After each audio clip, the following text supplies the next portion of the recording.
Okay, our next project is where we start to get a little tricky here. Now we're getting into pieces that are notched that actually need to marry up against each other. And you had that a little bit with the pot hanging stick, where you had to marry to another stick to hang properly. But now you've got weight pushing down against these notches, and everything has to interlock correctly. And there's a few tricks to making one of these, and I won't go over all that in this video because I have videos on this stuff somewhere else on my playlist. But have them create a fork on the front of their trap stick or their trigger stick, because that will allow you to put things on there and hold them easier than just a simple point, in my opinion. I like it better that way. So the way this thing works is you have a series of notches. Most of them are 7 notches here that fit inside of each other like this. And this one is, as it slides down, you have a hard side here and you have a curved side here. And that's so that as this comes down, it releases it automatically off of there. The trick is getting this part to marry up correctly from here with this 7 notch on the top and this 7 notch on the bottom, because the force against the top of this has to hold whatever weight you decide you're going to put on there. And I'm going to show you an example here real quick of a pretty good sized log. But this is the, whoop, took my weight off of it there for a second. This is the way that trap works, and your weight is suspended here. This trap trigger goes underneath. Now the important thing with this is it's all about angles. You really don't want any figure 4 trap to be over about a 30-degree angle. Once you get to 45, you give the animal room or margin for error to escape. You also want the trigger stick to be as deep in the trap as you can get it, so that you get him toward the back of that trap where there's less room for that trap to fall before it crushes the animal or squeezes the animal, suffocating him. But once he comes in to touch this, what's going to happen is when this pushes down, it releases everything, all right, by sliding down on that upright stick. That motion and that release is what you want. So when you teach your students how to make this, again, there's a lot of complicated things working in unison here to make a figure 4 trap that works really, really well, that will support a lot of weight. Now the other part of this trapping lesson that you put into this when you're making these trap triggers is, remember that split trigger was a micro trapping type trigger. It's made for something that doesn't weigh a lot, and neither does the prey. You're talking about small animals like chipmunks and rats. When you get into figure 4s, then you're talking about bigger game animals like raccoon and possum. And this figure 4 trap has to be capable of supporting the weight of something sufficiently heavy to suffocate that animal. And the general rule of thumb is 5 times the weight of the animal to suffocate it. So if you've got a 10-pound raccoon, you're going to need a 50-pound deadfall to be able to suffocate that animal. So these component parts need to be fairly substantial, and they need to be able to hold a pretty heavy log. Okay, moving on. The next project, while it doesn't have to hold a lot of weight, there's a lot of intricacy in the carving, because you're carving a space inside here without breaking it to make this net needle. The gauge is fairly simple, the mesh gauge itself. The net needle is quite a bit trickier, because you've got to keep them splitting things out while you're cutting this hollow on the inside that you can use to hold your line. And then you have the lessons of obviously making the net itself, which is a very valuable lesson, especially for food gathering, and goes directly along with the trapping.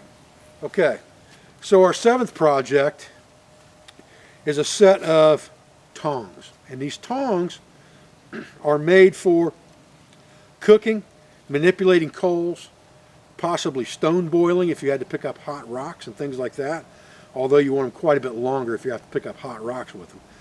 But the hard thing about this is being able to get this wood thin enough to be able to either water or steam bend it and keep it from breaking and splitting out so that it can be used over time.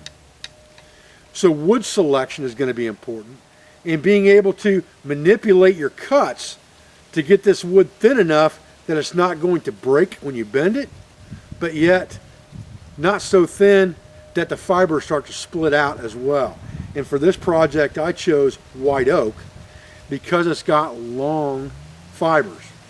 And a long fibered wood would be the best thing that you could use for something like this. But this is a very complicated project. It looks very, very easy. But when you start doing it, you'll understand just how complicated this cut and this bend actually are. And it's a very good teaching lesson for an overnight to teach your kids a way to make a cooking implement that they can use in camp, but also a way to manipulate certain types of wood to give them that usable object that will last through time. Okay, our next project on the list, number 9, is a frog or fish gig. And I see lots and lots of these made on the internet that I know would not work in real life because they're huge and clunky and they're just a mess. Frogs aren't that big. And if you stick it with something that's got a lot of diameter to it, you're just going to destroy the meat anyway.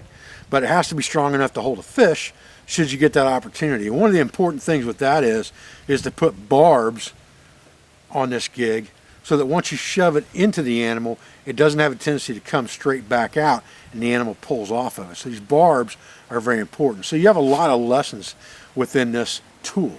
This one's very short because it's an example that I use for teaching.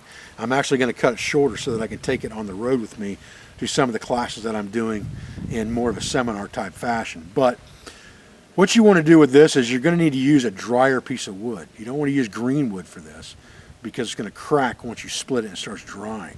So you've got to find something that's either standing dead or collected in the winter when it's fairly dry. Split it 4 ways. They have to learn to sharpen each of these individual tines after it's split. They have to learn to split it down and lash it so it doesn't split out, put separators in there, and then cut all of these 7 notches in here to make the barbs. So this is a fairly complicated project for a young person to complete, and that's why it's number 9 on the list. And then you would also want to probably go to the point of fire hardening this a little bit, unless you were just going to use it for a one-time shot. You could go out and kill fish and frogs with this tonight, but it's not going to last over time without snapping and breaking, without being fire hardened. So that's a separate lesson all in itself with the wood, is how to fire harden the wood. But using drier wood to begin with will help with that. Okay, so project number 10 on our list is the bow and drill set. And this one's probably going to teach someone the most because you're going to have to understand the type of wood that you're using, and softer woods generally work easier. So things like in the poplar family, cottonwood, tulip poplar, which really isn't a poplar, it's a magnolia, but it's called poplar, works really well. Cottonwood, aspen, basswood, all those things work really, really well. Cedars work real, real well for this. And pines, as long as you can stay away from the resin, white pine works better than red pine. But understanding how to marry this setup, understanding how to create the friction, understanding how to cut the notches so that they're not too big, not too small, understanding where to start the burn-in process to begin with to not be too close to the edge of the board, the proper thickness of the board, the proper length of your spindle, making a proper bow, that's the proper length, that has a notch cut in it with a hole in it so that you can restring it and make it tighter or looser as needed, putting a V at the top of it so that it's very simple to string it up. These are all simple lessons that you can use along with processing the tinder, collecting the tinder, making the bird nest, manipulating the coal, and creating the fire that make this the number 10 project, because really in the scheme of things, it's by far the hardest thing to create off the landscape and make work immediately. So that's 10 simple knife projects that you can do by yourself, with your kids, with your Boy Scout troop, Girl Scout troop, whatever the case may be. They're all fantastic learning lessons.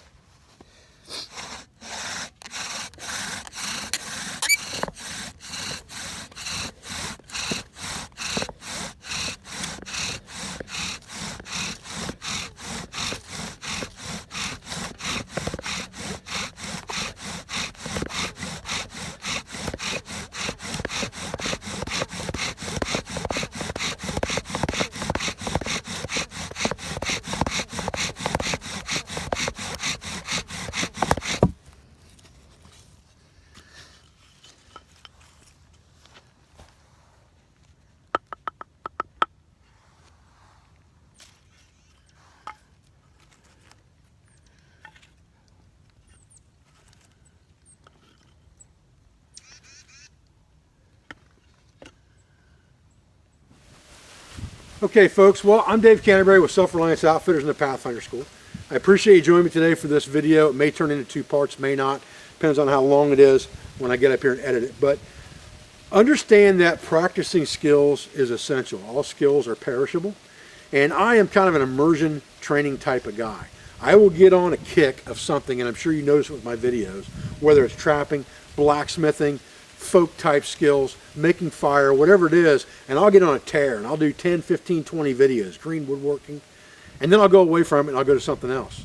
But later on, I'm going to come back to it because I want to do it till I can't do it wrong, and then I want to drift away from it and revisit it again to make sure that I have the muscle memory to be able to do it again and again and again. So every opportunity that you get to practice a skill is an opportunity to learn. I appreciate you joining me for this video today. I thank you for your support. I thank you for your views. I thank you for everything you do for our school, for our family, and for our business. I hope you have a fantastic new year, and I hope you had a Merry Christmas. I appreciate your views, and I'll be back with another video as soon as I can. Thanks, guys.